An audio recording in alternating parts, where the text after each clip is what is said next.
The Cove. That's right, folks. This week on Authentic Tales, we're looking at another documentary.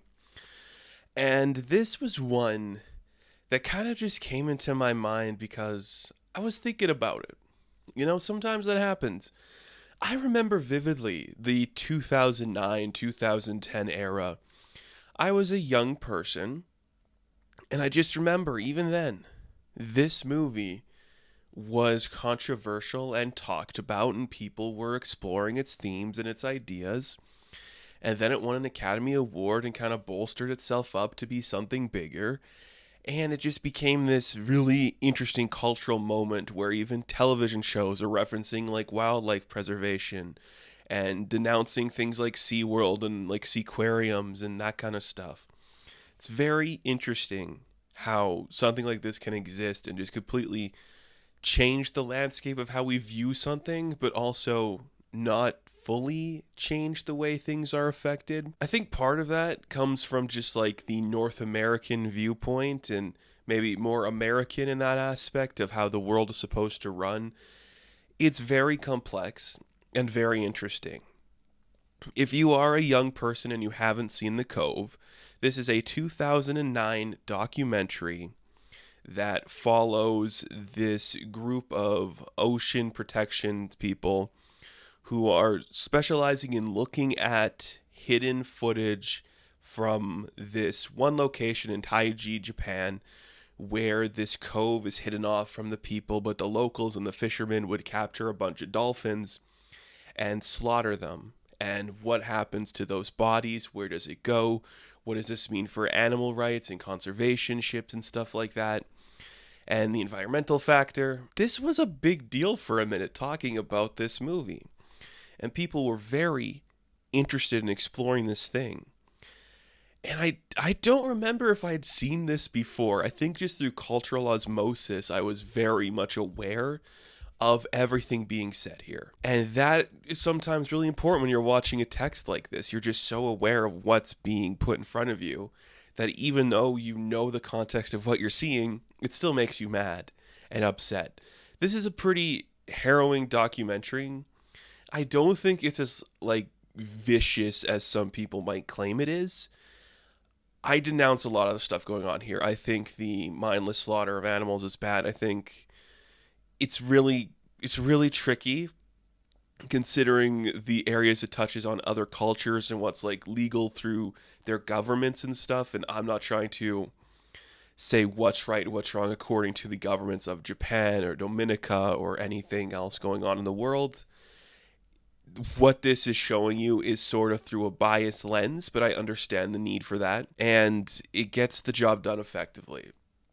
So we're following these group of primarily white people from America documenting this thing that's hidden. And one of the big things that's spearheading this is a man named Richard O'Barry. If you're not familiar with Richard O'Barry, he was like the first big dolphin trainer. Like in the 60s, he worked on the show Flipper. The movie touches on that too. And it's one of those guys like, I can train these creatures and help them and that kind of stuff. And then as time went on and he learned more about the dolphin and the complexities that come with that, he became a radical in the other direction where he's like, I'm going to spend the rest of my life trying to free dolphins in captivity, get them out of these cages, get them out of like these zoos or these like dolphinariums and stuff like that. Very interesting. And that's always an interesting topic to explore, is the guy who helped build this industry and going against that industry for actually seeing what it's become. I think that's great. He talks a lot in this documentary about how one of the dolphins that played Flipper committed suicide in front of him. And he's like, that changed my mind. Like, these are very intelligent creatures who clearly aren't happy. I don't want to see them stuck in this position again. I think that would mess you up for life. What if like your pet, okay, just imagine this, like your pet just like ran into your arms and then died because it was mad at the way you made it live. I think that would mess you up for a long time. So you would try to attempt to, rectify the wrongs that you've made in your career. So he has been arrested worldwide, but one of the main things he's focusing on, and like the crew of this documentary is focusing on, is Taiji, Japan. And they show you what the locals do every September. There's like this big culling where they like hoard a bunch of dolphins into like these selective coves. Sometimes they just like capture them because a live dolphin you could sell for like 150,000.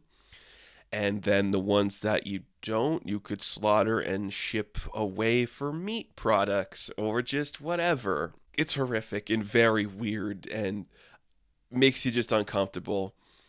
And there's just like some selective moments where they are showing you stuff you're not supposed to see, which is another huge part of this doc is showcasing the sides that kind of illegal, you know? There is like this kind of like heist element to this stuff where we make these hidden cameras, we sneak into like these places, we put cameras underwater, we have these fake drones flying around, we're not like I'm hidden in the rocks and everything, so we can capture this footage that we're not let to see. Because the crew does start by talking to like the governments of the town and of Japan and trying to capture in that aspect, but then it doesn't fully work. So they're like, let's just do the hidden stuff, we'll make this documentary, we'll face the legal consequences from that after.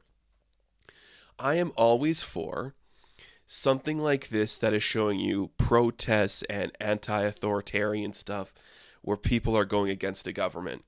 Where it gets kind of tricky is that this is the Japanese government, it's the Taiji government, and I'm on the side of the conservationists throughout most of this. I am. I think what's going on here is wrong. I think if there's clear evidence that the meat that is coming from these creatures is poisonous, you shouldn't sell it in mass market. And there should be some real legal change done by the government. And I think what this movie also depicts really well is just the failings of a governing body. The Japanese government, they're not going to do anything about it. They got like stuff shipping all over the world, like these isles in Central America and South America, even through Australia, which I looked up after the fact. Like they have like these places. Dominica becomes a big one because one of like the chief advisors for like Dominica talks about stuff in the movie. How they have like this port, but they don't use it for anything. It's like Japanese owned. They just store like chickens there because all of like their actual like fishing meat and like seafood comes from Japan and that kind of stuff. So it's this like huge governing body of Japan who is so aware of these things that they're hiding and they're just letting it happen. And I'm like, that is pretty accurate. And then there's like the official like whaling, I can't remember like what it's called specifically, but there's like the company that's officially sanctioned by the UN to deal with like efforts of whaling, and how there's like one Japanese member who's just like talking around how it's just our culture, we just got to be able to do it. There's so much going on that's hard to talk about and hard to explain. It does briefly get into the history of whaling and like going back to like the 60s and 70s where you have like that the call of the humpback whale, like that record that played about like a creature that seemed more intelligent than what we gave it credit for, and how that started the protest of stop attacking the whales. And I'm like, that matters here because we are technically classifying dolphins and whales in the same category of stuff. They are mammals that need to breathe air, but they are far more advanced and maybe highly more intelligent than humans are. And when you have a being that is more intelligent than us, but we can easily hunt, there's some insane ramifications that comes from that. It gets really crazy in that aspect too. And it also just deals with the idea of like the enclosures in which we keep these animals. And I think that's a whole other conversation to kind of have. I like going to the zoo. I like animals. I like seeing animals. I'm going to a zoo soon at the time I'm recording this. It can be both nice and harrowing to see animals in captivity. I think there is sometimes for good reason if it's a protected species, if it is an animal that cannot survive on its own, it's good to have people out there keeping it safe and on these preserves that are like, you know, healthy habitats for them to live in. When you have a creature that lives in the ocean and you are keeping it in like a tank that's the size of like a house, it's got nowhere to go. It sees the same walls every day. It's going to get depressed and suicidal. And dolphins are creatures that are very stressed and anxiety ridden. So when you capture them like that, of course they are going to want to commit suicide. Of course they're going to hate their surroundings. That all makes sense to me. I hate that so much. I struggle a lot going to those types of shows now. I haven't done it in a while. I don't think I will ever go to one again. I think just today, in today's society, we are definitely seeing the shift from that. SeaWorld being one of the greatest examples of no one's really here for this anymore, which is for the best. Like, there's another documentary that came out later called Blackfish. I thought about doing like a companion piece to talk about that one too. I think we'll talk about it later. Just looking at more like the marine life that we keep in these captivities. It's like, it's not healthy. If you are a creature that needs to roam the ocean, you shouldn't be locked up. If you are a jungle cat that is like in a weird pen, it's not good either. You gotta let these creatures and these animals be free and explore the world. We also got to stop hunting them in like mass capacity the way that this is happening. The movie sets up that there's like thousands of dolphins dying every single year. Like hundreds of thousands of dolphins are dying in these slaughters. And it is very, very graphic in some capacity of it. There's a lot of just like, we're moving against the wishes here. There's people who are documenting this documentary crew, trying to capture them doing something aggressive so they can arrest them. But these people are just like seeing these publicly located stuff. And that's the thing. It is very anti-Taiji in this town where everyone is corrupt. The chief of police is going to stalk them. The locals are going to like go against them, just like do something terrifying to these people if it comes to it. It's a really interesting setup for this documentary, and that kind of makes it, I think, feel more special. You could easily tell the story without the drastic music or camera movements of, it's a heist, we're on a secret mission, we have to capture this footage of the thing nobody wants us to see. You could easily just make it more standard, but I think adding that level of like cinematic flair helps tell this piece and make it more dramatic. It also takes away a little bit from the actual like realism that comes from it. I was kind of doing a little bit of research about the piece as I went on and saw that maybe some of the facts were altered just to like go in the favor of stuff here. That's not denying that these are all still facts and they are all still very true, and there's some stuff in there that's terrifying. Like capturing these dolphins, sending them to these like aquariums and seaquariums and stuff, that sucks. That's annoying. I hate to see that. The killing of the rest of them and selling the meat, it is kind of a conspiracy, and that's what they say throughout this piece.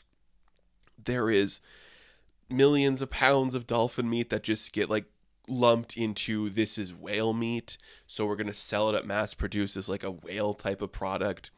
The general public doesn't know about that, but the people at Taiji know about that. And it's like, okay, that's kind of crazy.